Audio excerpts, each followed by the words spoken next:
এবার স্রোত ও সার্থক স্যারকে একসাথে কাছাকাছি অবস্থায় দেখে ফেলল রায়। ধারাবাহিকে যখন সার্থক স্যারের বাবার কথা মতন রায় তাদের বাড়িতে আসে, সার্থক স্যারের বাবা স্রোতের বিয়ের ব্যাপারে রায়ের সাথে আলাপ করার জন্য রায়কে ডেকেছিল। রায় এসে উপস্থিত হলে স্যারের পিসি রায়কে দরজা খুলে দেয়। রায় বাড়িতে এদিক ওদিক ঘুরে কাউকেই দেখতে পায় না। ওদিকে দেখা যায় স্রোতও চলে এসেছে সার্থক স্যারদের বাসায়। যেই মুহূর্তে আঙ্কেলও বাসায় নেই, স্রোত সামনে এসে পড়ে সার্থক স্যারের। যেই মুহূর্তে স্যার কিনা কলেজের জন্য রেডি হয়ে বেরিয়ে যাচ্ছিল, স্রোতকে দেখে স্যারের মাথায় তো আগুন চড়ে যায়। সার্থক স্যার বলে, ও সত্যি তাহলে তুমি এবার বিয়েটি করে নিচ্ছ? এত অবধি আমি ধরে নিয়েছিলাম তুমি মজা করছো, কিন্তু এখন দেখছি না তুমি তো সিরিয়াস। অথচ তোমার লেখাপড়ার বিষয়ে সিরিয়াস হওয়ার কথা ছিল। স্রোত বলে, আমি কিসে সিরিয়াস হব না হব তা জানি আপনার কি? আপনি থাকুন না আপনার কাজ নিয়ে। স্যার বলে, সেটাই তো, তোমার জীবন তুমি যা করবে, আমি কেন তোমার পিছে পড়ে আছি? এ কথা শুনে স্রোত বলে, পিছে পড়ে আছেন মানে?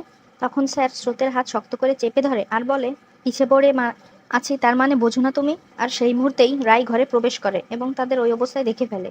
এবার কি তাহলে পরিণতি হবে স্রোত ও সার্থকের? লিখে জানিয়ে দিন কমেন্ট বক্সে। প্রতিনিয়ত ধারাবাহিকের ব্যাপারে জানতে চ্যানেলটি সাবস্ক্রাইব করে রাখুন।